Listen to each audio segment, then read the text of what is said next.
G'day, my name's Ellul and I would like to speak to the Australian public about sham contracting. Now, sham contracting was introduced by little Johnny Howard, who went over to speak to Margaret Thatcher about how to beat the building unions. Well, what he did was introduce this ABN GST system to the construction industry, and what that did in turn was allow hundreds of thousands of contractors to be exploited, workers to be exploited, wage earners to be exploited,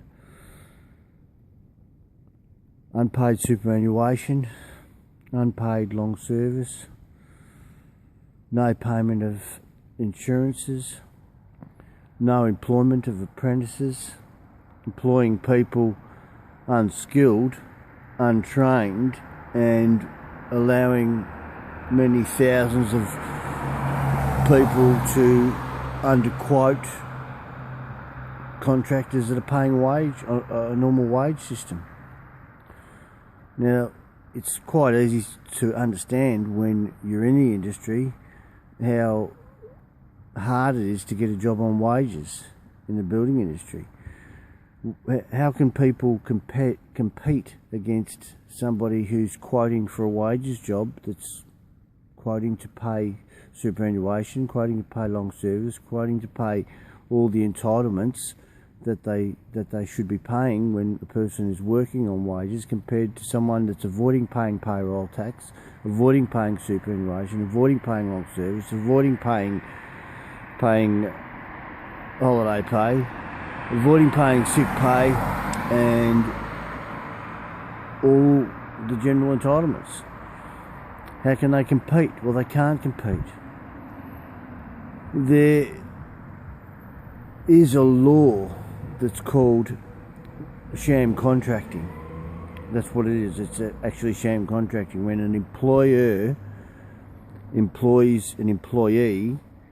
Instead of him being an employee, he puts him as a sole trader. So the first thing they do in the building industry over here in the West is say, have you got an ABN?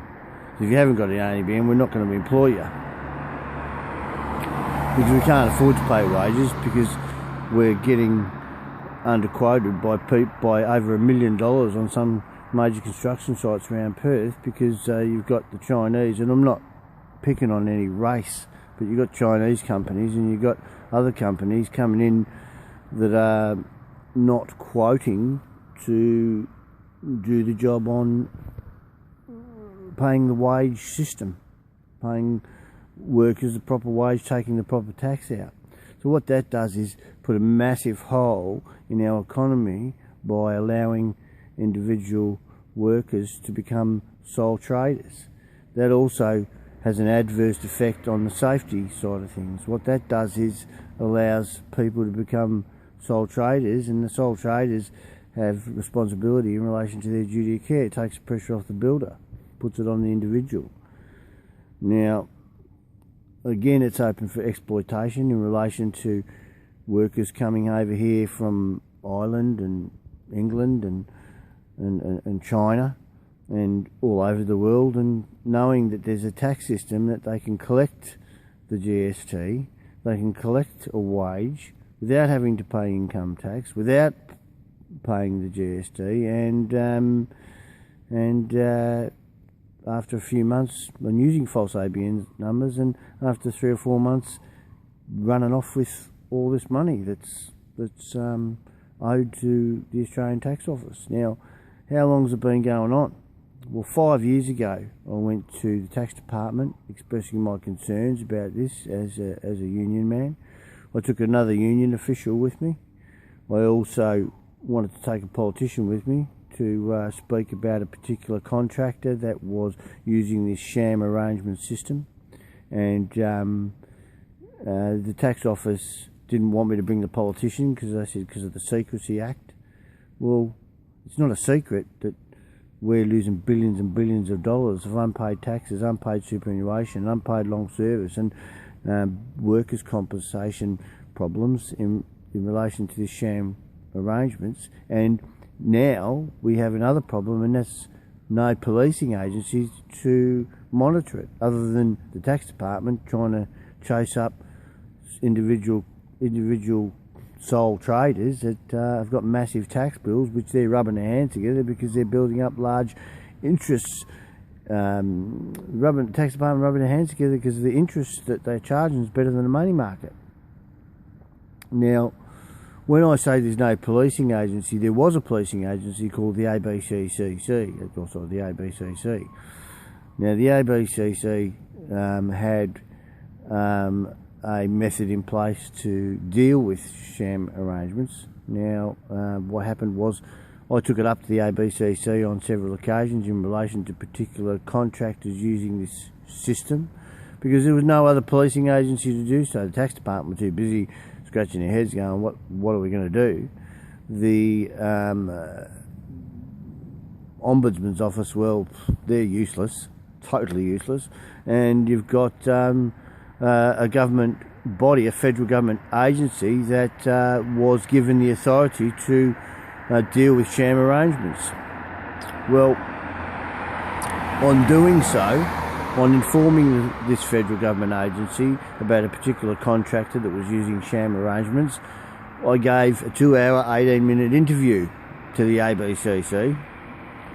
And that interview was an in-depth interview about a particular contractor that was paying his workers this sham arrangements. Now, what happened was I gave these two federal government agents information in relation to false ABN numbers being handed out. I gave information in relation to how they were using this payment system, and thought that that would be the end of it, that this particular these particular investigators would go in and do the job. These two federal government agents who were investigating this would go in and do the job that was required of them as federal government agents. Well, I find out halfway through the investigation that the investigative officer got a job with the company he was investigating and didn't investigate the company for the false ABN allegation that I was raising. It wasn't an allegation, it was a fact. The young fella told me that the company had given him a false ABN number. The young fella had told me that they were blackmailing him because he was trying to pull a workers' comp on him, that to dob him in relation to having a false ABN. Now, why did the government agency not come under scrutiny when I pointed out to them that this particular federal government agent got a job halfway through the investigation? Was there anyone to charge this particular individual? No. So I wrote to the person in charge, and what did I get back? Oh yes, we have to implement a law where a federal government agent can't get a job with the company they're investigating. Well, gee, that's great, isn't it? So all of a sudden we get a change of government, and that change of government decides to take away the investigative power from the ABCC to investigate sham contracting. So there's no one out there at the moment to investigate a multi-billion-dollar hole in our economy. So that opens up the floodgates to the world, saying, hey, guess what, Aussies? Guess what? You're about to be exploited by the rest of the world, because we've got a tax system in place that's allowing people to come in and exploit their workers in our land, on our soil. We've got a tax system that's not only going to allow people to be exploited, we've got a tax system that's going to allow hundreds of thousands of millions of dollars of unpaid super, of unpaid insurances, of massive problems in relation to the building industry to do with safety. And we've got a huge hole in our economy as a result of little Johnny Thatcher's sham contracting. everybody, it's quite simple, everybody should be on wages. Everybody should be on a wage system where they get holiday pay, sick pay, RDOs, time to be with their family, paying proper taxes. Now, that doesn't happen. We need a bit of tax transparency as to see where our tax dollars are going, why this has taken place. In fact, we need a revamp of our whole tax system. So I put it to you, Mr. Treasurer. I'm Jeff Ellul. There's a problem with our tax agency. And by the way, after I had that meeting with the tax department, they agreed with me. This was 5 years ago. They agreed with me that there was a problem with our tax system and the ABN GST and the exploitation of workers and the underpayment of wages. They agreed with me. Now, they said they couldn't do anything about it because they work for the government. But they said you can. So I made a video just like this one, telling the world 5 years ago that I was spending the GST and I was not paying income tax while I was forced to be on this ABN GST system in the construction industry. So for 5 years, I haven't paid income tax and I've spent the GST. And on the interview to 2 federal government agents, I informed them of exactly that. And the reason I informed them of that was to be able to get to the Treasurer, to be able to say to the Treasurer, listen, there's a bit of a hole in your system. Because I informed the world 5 years ago that there's a problem with our tax system. And I wasn't paying income tax and spending the GST. Well, even to this day, the tax department have still allowed me to have an active ABN number. They didn't even move in on me at all. So I feel that there is a bit of a problem. I've proved it time and time again. I believe that the Treasurer should get off his cake hole and do his job, just the same as the Prime Minister. So do your job, Mr. Treasurer. Let's revamp the taxation system. Let's put everybody on wages so China can't bring their workers over here and use this tax system to exploit their workers on our land with this fair trade agreement that you got.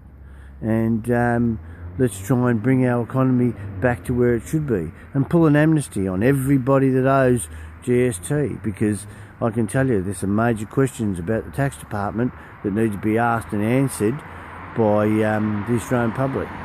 So hear this loud and clear, Mr. Treasurer. Just the same as I said to our Prime Minister, I'm not going away. My name's Jeff Ellul, and this issue needs to be dealt with, and it needs to be dealt with by you. So, sham contracting, exploitation, non-paid super, non-paid long service, underquoting of jobs. What next? My name's Jeff Ellul. Good luck dealing with this problem, Mr. Hockey. And one day we might get to have a face-to-face and a revamp of our taxation system. Signing off, Jeff Ellul.